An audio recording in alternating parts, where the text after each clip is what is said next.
Who do you trust? We are the Spy-Fi guys, and this is Marvel's Secret Invasion.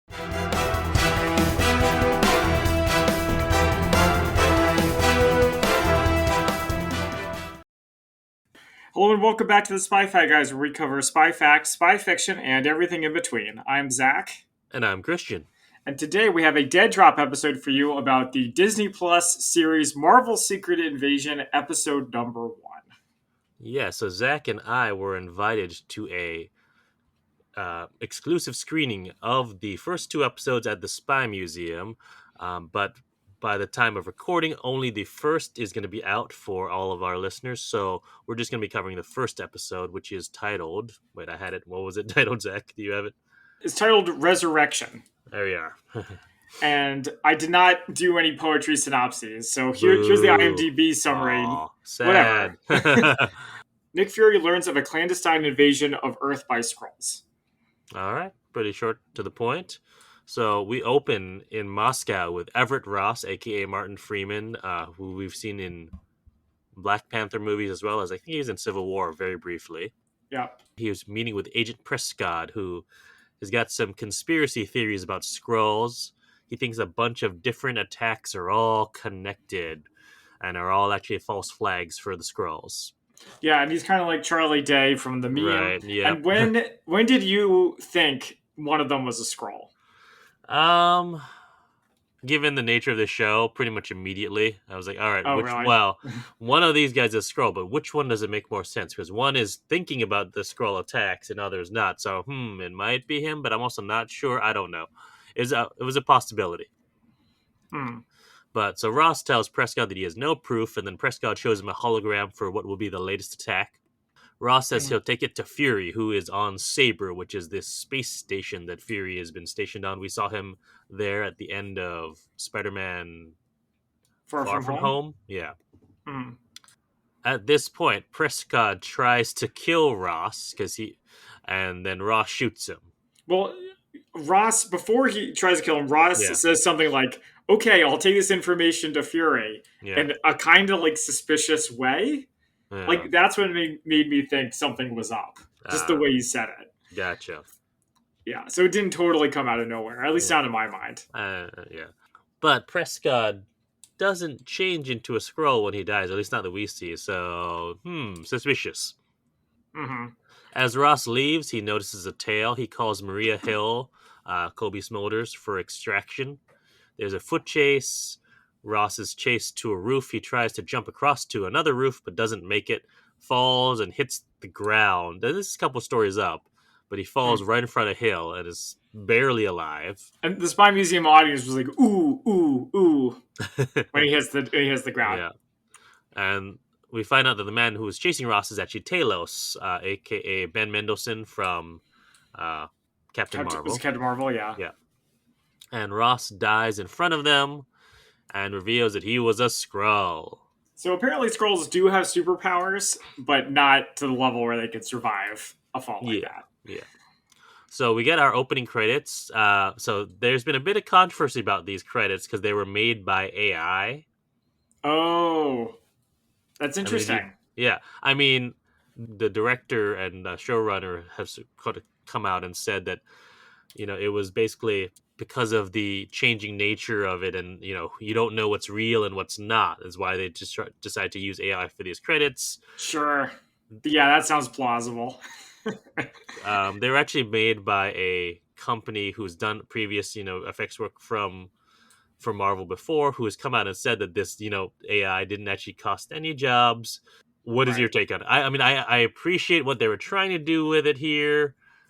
It still feels a little weird, though. I didn't really notice, to be honest, so I guess it was effective. Yeah. Okay, interesting. I immediately was like, oh no, this is AI. This is like, yeah. But now that you mention it, it does lack that human touch. Well, here's the thing, though, and this is what that company, whose name escapes me right now, claims, that they actually, while they started with an AI base, they just used it as a tool, and the effects artists still had to come in and, provide input and do it. Yeah, so it, while it was not entirely, put into, what's that one famous AI? RGPT? Yeah, or no, well, that's for Word, not for, like, I I forget don't what know it's that. called. They didn't type a prompt into that and say, okay, make this. They actually had to work it and form it, but at least that's what they claim. I like the idea behind it, maybe not necessarily the execution. All right. Anyways, so we open to the middle of the woods. There's a bright beam of light, and we see a hatch open. It's Fury in some sort of escape pod coming back to Earth. Mm. Hill picks him up and brings him to a safe house. Talos is there. He's got a scroll plant that actually has thrived in Earth. We find out that Talos' wife, Soren, has died. Okay. I mean, like, I don't think we ever even met her. We did, multiple times. Oh, was that in Head to Marvel? Yes, that's the reason why he was going after that ship, is because this Kree had his wife and daughter. That was a big motivation for him. Well, I only saw Head to Marvel when it first came out. Okay. So. Also, at the end of No Way Home, you remember when Fury... not No Way Home, Spider-Man Far From Home, when Fury is revealed to be Talos, Maria Hill is revealed to be his wife, Soren. So we've met her. Okay. All right. It's actually, it's not just come out of my nowhere. wife. Yeah. And Fury isn't wearing his eye patch. No. So Fury wants to know about someone called Gravik, where Talos wants to talk about him. And, this is the first time we hear that Fury seems to have lost a step after the blip. Yes. Okay. And apparently even intelligence agencies in the MCU call it the blip. Well, I was not happy. Why? I don't know if we've talked about this before. I have never liked that they called it the blip. Never, ever. So the origin of the term the blip, I don't know if you remember this, is also Spider-Man Far From Home. Yeah, I remember And it comes off as a big joke in the scene where they talk about it, where it's kids are playing basketball and then suddenly a marching band appears and ha ha ha, it's so funny. And it's the classic Marvel complaint that we've all heard a million times, that everything serious gets undermined with a joke 5 seconds later. I mean, sure, yes, there's that. But then you have scenes like in WandaVision where you have, that was a great scene with the other Captain Marvel, the other Marvel reappearing in the hospital. That's a great scene. But then, I don't know, I understand they can't call it the snap because normal people don't understand why it happened. Well, here's the thing, though. The snap and the blip are two different things. The snap is when everyone disappeared. The blip is when everyone came back. Okay, well, I know. They got to call it something. I'm not a professional writer, even though I love rewriting these movies. I've never liked the term the blip. I don't care enough. It's fine. It is a term. It's the blip. It's what happened. We're stuck with it. Apparently, yeah. So he disappeared, and so did Captain Marvel. We find out that Talos lost his seat on the Skrull console, and someone named Gravik took his place. Now we find out a bit more about Gravik. He apparently plays on the collective rage of young displaced Skrulls. This is sounding familiar at all? Sure. And it was a neat idea. I really quite liked, and apparently this was in the comic, which I never read, that there's helpful Skrulls and unhelpful Skrulls, which is say good guy Skrulls and bad guy Skrulls. I thought that was neat. It's less so. In the Secret Invasion comic, which I did read, it is much more really just about, all the Skrulls are trying to take Earth. So there's not so much of that. There are a few, but it's not really a focus of that comic. So we find out that the Gravik cell is sort of set up in Russia in an abandoned nuclear power plant. We find out that Skrulls are immune to the radiation, so they can just sort of go there, but a lot of these are off the books, so there's really no way of knowing where they are. Now, Agent Prescott, from the beginning, had been monitoring plans for a dirty bomb. It's a false flag for a group called AAR, or Americans Against Russia. Yeah, that's just funny considering the whole Russian status right now. Yep, and so they're getting materials for the dirty bomb from Kazakhstan. Now, Fury here is seemingly overwhelmed and says he's going to go for a walk. So we get our next appearance by, a Marvel cast member with Rhodey here, who seemingly has been promoted up to being an aide for the president. Yeah, that Rhodey keeps, I don't want to say failing upward, but he promoted. He's why would promoted, he hasn't failed at anything other than he's Iron Man's sidekick. well, there is no Iron Man anymore, so he is effectively the Iron Man. Mm-hmm. Anyway, so he reports to the president that Fury has left Saber and that he and Hill have gone AWOL. Yep. So on his walk, Fury gets picked up by a couple of big goons. He's put in a van with a bag over his head and brought to Sonya Falsworth from MI6. Now, I'm not sure how much you remember from Captain America: The First Avenger. One of Mm-hmm. the British guy in the Howling Commandos' name was Falsworth, so presumably this is his descendant. Yeah, if it's anyone other than Dum Dum Dugan, I'm not gonna Yeah. remember. Well, in the comics, Brian Falsworth is also known as Union Jack, Mm-hmm. I believe. So, Yeah. yeah. So finally, this part made me wake up. I was like, thank goodness something's happening. And Olivia Colman actually has some like energy to what she's Yeah, doing. she is delightfully, demented in sort of how Mm-hmm. ruthless she is. Yeah. So Fury plants a bug in her office. She gives him some vodka. They're both trying to stop the Skrull rebellion. This is where we, sort of get more hints that Fury knew Gravik. Mm-hmm. He asks Sonya about the heist in Kazakhstan, and she feigns ignorance. We again get some more talk about how the snap changed Fury, and the old Fury would have never been taken by these men. Right, but he also says, well, maybe I let you take me. The idea that Fury is not what he was is a very interesting I like it little because trick. Yeah. I do like Fury in general, but this sort of man who knows everything is 3 steps ahead. And then how do you have him lose, or how do you have any sort of stakes? So having him be a Mm-hmm. step behind here and out of sorts gives it more more drama. Yeah, I mean, it's the classic superhero problem of if they're so powerful, how do you make it interesting? Hmm. So we go over to 312 kilometers southwest of Moscow, where there's some gates, and Russian soldiers are approaching this gate. As a man approaches them, he says he wants to be home in his own skin. Emilia Clarke approaches and tells him to take his natural form. He's a Skrull, and she's Right. happy. So they open the gates, and he is welcome to New Skrullos. We find out that his name is Beto. She gives him some Skrull food, and he sees the whole compound. There's a bunch of Skrulls, 500 Skrulls, including children. Mm-hmm. So it's almost more like a refugee camp than some Yeah. kind of forward operating base of the takeover of Earth. And we find out that actually, not all of them are a part of the resistance, but only the warriors get to leave. Mm-hmm. And the warriors keep their human form, so they're less likely to be discovered. And Emilia Clarke's character goes behind a closed door where she sees some humans who are like a row of like these pods that they're all being held in. Mm-hmm. And she sees a new warrior being initiated. He takes a human's form and memory, and the one who he takes the form and memory of is actually the leader of the AAR. Hmm. Well, yeah, they say something like "you're gonna get what you want." Yeah. So that was funny. Be careful what you wish for. So in the safe house, Fury, Hill, and Talos are listening to Sonya through the bug. She's reporting to her boss. Her boss, I think he's the guy who played Vincent Van Gogh in that Yep. Doctor Who episode. Mm-hmm. He's very recognizable looking. Yeah, yeah. But apparently Gravik has something big up his sleeve.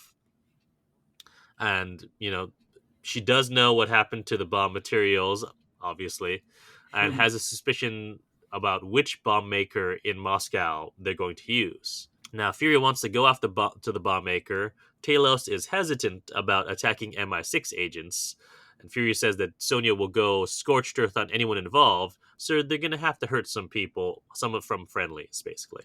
Okay, so question now: Yes.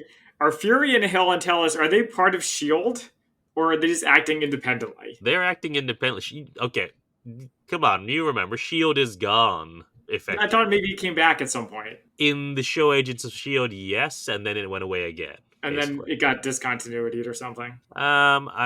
branching timeline. Okay. There's a certain point where it definitely branches off into its own So timeline. I feel like I should probably just admit it now. I'm one of those Marvel fans that kind of checked out after Endgame. I've seen some of the movies, but not all of them. Okay, And not well, all the shows either. I mean, in terms of where Shield is at this point, it is non-functioning. Hill is working on her own, So and where does he get all his bugs and stuff? Just his own I private mean he's collection. still Nick Fury.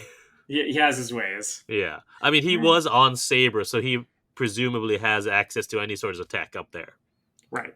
Mm-hmm. So Emilia Clarke's character is in the canteen. We see Gravik sitting in a corner.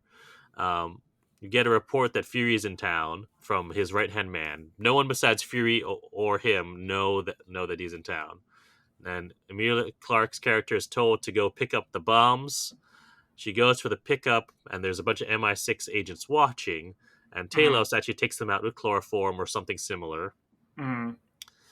And Fury go in, and Fury and him go inside. Now, Emilia Clarke gets the bomb materials, and Fury and Talos enter right after she leaves, and they want answers. Right. Hill notices Emilia Clarke, goes after her. Fury and Talos are trying to interrogate the bomb maker, and kind of are not getting a lot of traction, so Talos threatens him physically. Yeah, it's what they call an enhanced interrogation. He usually just starts beating him up. Well, he tries to, but then the bomb maker is also a Skrull and knows who Talos is.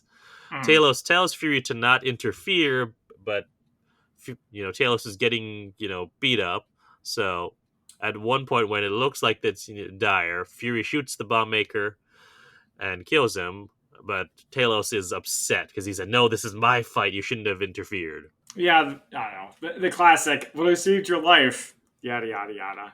Well, I think it's more personal for him because it is his people, right. And Talos and Fury just killed one of his people, even though Right. It's like the changelings in Odo and Deep Space Nine. Pretty much, actually. That's a good comparison. Thank you. So Hill is in pursuit of Emilia Clarke's character and follows her down a subway. They have a brief fight. Very brief. Emilia Clarke gets away. Which, I'm sorry. Okay, I'm sorry. I'm sorry to bring this up. She, pushes Hill lightly, and then Hill stumbles, and then Emilia Clarke's just gone. I understand she's a Skrull, but it seems like she escaped very easily. I was not bothered by it. Doesn't Talos pop out here, too? Wow, that's where I was right about to get to. So Talos this was really weird. This is really weird. Because he's just with Fury, and then boom, suddenly, how did he know she was there? How did he know to be there? I feel like there's, a missing scene. Clearly, if Emilia Clarke was able to get there in that time, it's, they're not far away. Right. But it's presumably this would be happening while he's fighting the bomb maker. This is to kind of a strange edit. That's all. I didn't see any problems with it. Okay. Because she does report in and saying I'm chasing after this, so I don't see an issue with it. All right. Talos finds Hill and pursues Emilia Clarke and realizes that it's his daughter Gaia, who we saw in Captain Marvel as a young girl. Yep. And he reveals that her mother is dead and was killed by the very people that Gaia is working for. And that's enough to get her to switch sides. Yeah. Well, she pushes him away, and she gets away. And when she escapes, she's crying in grief because of her, she realizes her mother's dead. Mm-hmm. So Fury enters a bar in Moscow. Everyone stares at him. The bartender says no, he ignores him and says no, you have to wait. And an old man in a corner speaks to Fury in Russian and says, "You'll never be who you once were." And seemingly knows him. Fury buys him around, and it's revealed that there's an old spy contact of his basically. Hill is in the back of the bar. They're playing chess. She asks him why. The classic chess metaphor. He apparently had a crisis of faith. And again, she's worried that he's not the same man. He used to be 3 steps ahead of everyone. And he hasn't actually contacted her in years. And she thinks that he's not ready. Later that night in his bed, we get a flashback to the snap where we see again when he, was snapped away. Gaia delivers the materials to Gravik's right-hand man. She tells him that someone was waiting for her and maybe they should postpone the attack. Claims not to know who was waiting for her. Right. But no, they said, nope, we're going ahead and you've just given us the bait. Outside in Moscow, an old woman hails a cab and is taken to a back alley. The cab driver changes to Talos, and the old woman changes to Gaia. Mm-hmm. She gives Talos information on the strike. The attack will be tomorrow. She's going to mark the bags, and Talos reports to Fury and Hill that Gaia is back on their side. So why didn't she just give our heroes the stuff rather than giving it to the terrorists? Well, I think at this point, here's the question: is she really on their On side their or not? side? Yeah. Yeah, that's true. That's a good And point. also, I think if she did change her mind, it may have taken her some time. Like, I think when she wanted to postpone the attack because they might have known something, that got her suspicions up. Yeah, but then when did she tag it? Presumably, she had When? to tag the bags before she gave it to them. Well, we'll get to that in the next scene.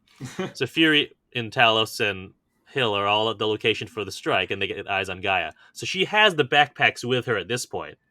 So Oh, I anytime see. after she got them back, she Right. can tag them.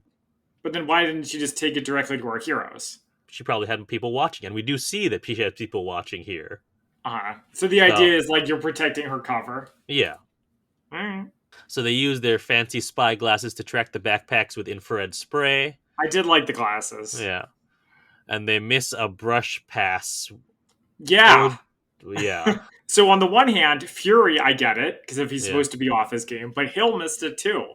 They all did. Except, here's the question though. Was there actually a pass, or did she just change? Like, change her appearance? Yeah.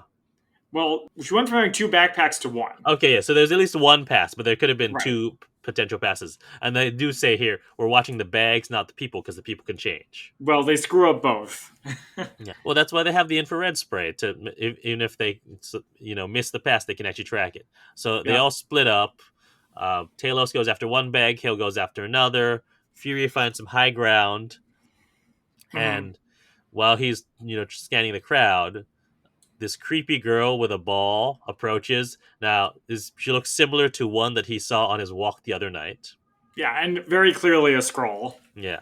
Very clearly. The girl shapeshifts into the old man from the bar, and then to a woman, and then finally to Gravik. Mm-hmm. Hill and Talos get to the bags, but they find that they're empty. They were decoys. Mm-hmm. And as Gravik and Fury have a standoff, all the bombs explode. Yep. Which is like a pretty good way to start the series. You need some stakes. And Hill sees Fury and he calls out to her and then shoots her. And it's obviously not really Fury.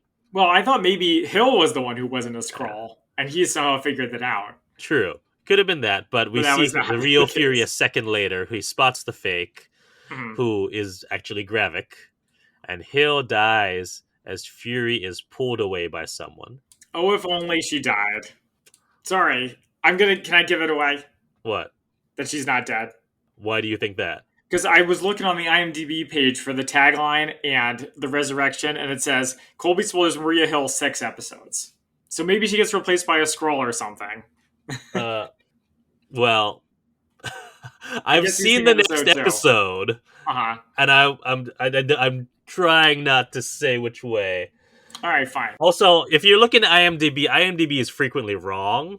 All right. Because IMDb is user edited, so I don't. I mean, I'm just. You don't think she's dead? Well, I put it this way: I hope she's dead because finally something with stakes would actually happen in a Marvel TV show. That would be a first, and also, okay, you know what? You just said that you haven't watched most of everything, so yeah, but I know what happens, and I've seen 4, so it's not like I've seen none. Okay, all right. Anyway, and also Maria Hill, like, come on, she's disposable. She can totally die. Okay, ouch. More Marvel characters need to die. I mean, we just had, well, not just 5 years ago, we had Iron Man die. I know. I haven't seen Guardians, so I don't actually know if anyone's dead there. But yeah, no comment about that. But there's so many characters in the MCU, and we need to raise the stakes. I say kill them. Okay. Well, we'll see next week. All right. So our credits roll with that. Are you planning to watch more of this show? Yes, I am, because for Okay. my other podcast, Tuesday Night Gaming, we're going to be doing every episode. Okay. So I will be I will be listening with great interest to see your reactions. No, that's what brought you back. All right. Well, I mean, I didn't really like a lot of the other stuff you guys were covering there, but let's get back to our show. Yeah, so now it's time for our spy fact versus fiction. All right, what do you got? So we've talked about dirty bombs before. Mm-hmm. So it's just from Wikipedia, just to go over it again. It's a radiological weapon. It combines radioactive material with conventional explosives, and it's designed to contaminate the area around the location with radioactive material. And they call it an area denial device against civilians. The idea is if you put one in the middle of a city, it causes all these problems. It doesn't really kill that many people directly. And there also have been multiple attempts by terrorist organizations to get one, from Al Qaeda to Chechen separatists Mm-hmm. to a white supremacist guy named James G. Cummings to ISIS. And I don't want to say that the movie or the TV show depiction of it is wrong with these giant explosions, but if it was going to be a dirty bomb, they should have talked a little bit more about how, like, our characters should have had like masks or something to be like ready for that. Right. Yeah. Perhaps that's in the next episode. I can neither confirm nor deny. All right. And then also on Wikipedia, nuclear power in Russia, they have a lot of plants, but most of them tend to be, the ones we know about at least, tend to be on the western side of the country. In the TV episode, it's spread out all across the country, which is not the case. So I've got a few things on what's known as a quick change, because when we have Gravik, or Fury tailing Gravik, it reminded me of in spy shows or movies when you'll have someone do a quick change, like they'll reverse a jacket or something like that. Right. Now this is from a Wired article about Jonah Mendez, who was the former master of disguise at CIA. And friend of the International Spy Museum. Yes, she is. Yes. The CIA can give the person the ability to do a quick change. If someone knows that they will be trying to shake a tail, they can change their look as they move through busy sidewalks, add a hat, change a shirt, add sunglasses, and if it's done right, it'll look like someone has disappeared. So this is, I think, their version of doing that. Because I liked how, when they did this, they didn't show the transformation. They would just go behind, like, say, another person or a van or something, and they pop out the other side. Right. And Jonah Mendez does have a great, I think it is also from Wired, a video where she actually judges a bunch of quick changes in movies and TV shows. And one it's of those a lot classic of fun. viral videos. Navy SEAL reacts to exactly, yeah, movie. But hers is really, she's got the real world experience, and she judges. It's, I think, one of the funniest ones she judges actually from like the Teenage Mutant Ninja Turtles movie, directed by Michael Bay with Megan Fox. Oh, and she that just one. has such a pretty good, quick change that happens. Mm-hmm. But yeah, that's what I got for spy fact versus spy fiction. All right, so now it's time for our favorite quotes. Do you have any? I've got a few. Okay, I'll go first because I have a couple. Yeah. Okay. Obviously, they're from Nick Fury. Okay. He says, everybody gets one lie, nobody gets two. But then the guy tells him to. I guess he ends up dead. So there you go. And then someone asked him, what did you get for your midlife crisis? And he said, the Avengers. That's a good one.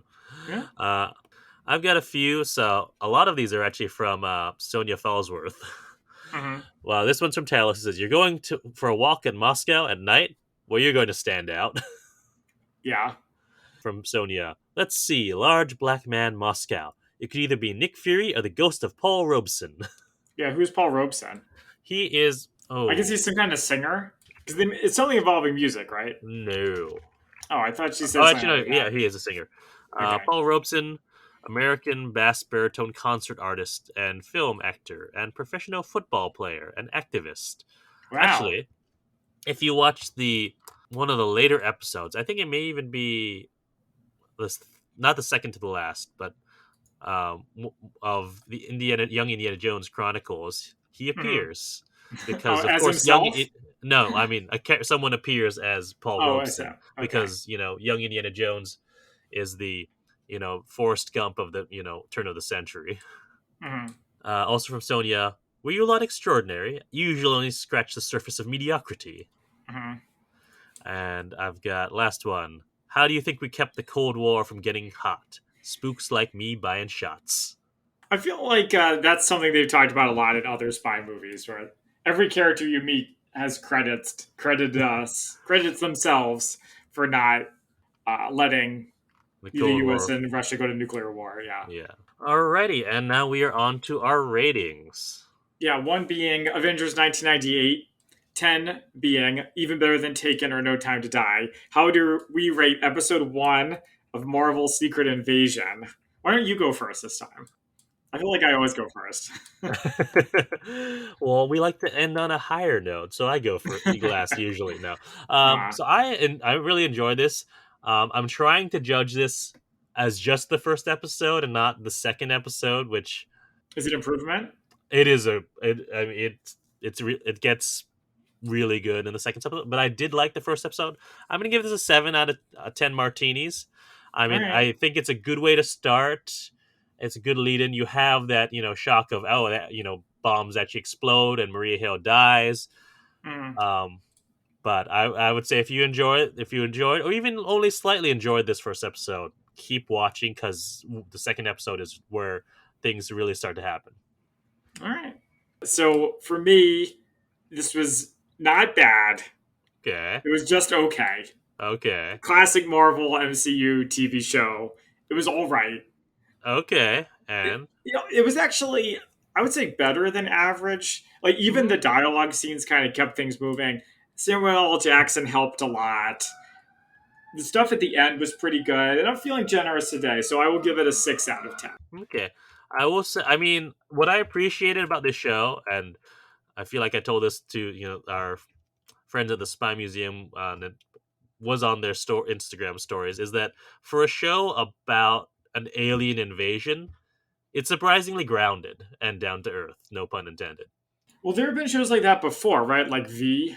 Yeah. So you ever say the old sci-fi show V? Like, yeah, they had UFOs in the sky, but it was still a lot of like secret stuff moving around. But I mean, and also for a Marvel show too, you don't have, I mean, other than the Skrulls, you don't have, the Avengers bursting in. You don't have a lot of people with powers. You just really have this shape-shifting ability of really going into that, spy world feel of who can you trust. Yeah. So I appreciated that. Like, that even though there are aliens, they're still using intelligence techniques like, recruiting disaffected youths, using your quick change abilities. Yeah, I liked it. Very difficult people to defeat, I'm sure. All right. Well, thank you for joining us for our Dead Drop episode. You can find us on social media at the Spy-Fi Guys on Facebook, Twitter, and Instagram. You can also find our merch store at redbubble.com. Until next time, I'm Zach. And I'm Christian. And we are the Spy-Fi Guys, signing off. Thank you for listening to the Spy-Fi Guys. If you enjoyed our podcast, please be sure to give us a 5-star rating on iTunes. The theme song from this podcast is Mistake the Getaway by Kevin MacLeod from Incompetech.com, licensed under Creative Commons by Attribution 3.0. Films, books, and television shows reviewed by our podcast are the intellectual property of their respective copyright holders, and no infringement is intended. This is a personal podcast. Any views, statements, or opinions expressed in this podcast are personal and belong solely to the participants. They do not represent those of people, institutions, or organizations that the participants may or may not be associated with in a professional or personal capacity unless explicitly stated. Any views or opinions are not intended to malign any religion, ethnic group, club, organization, company, or individual. You can find our podcast on social media at The Spy-Fi Guys on Facebook, Twitter, and Instagram.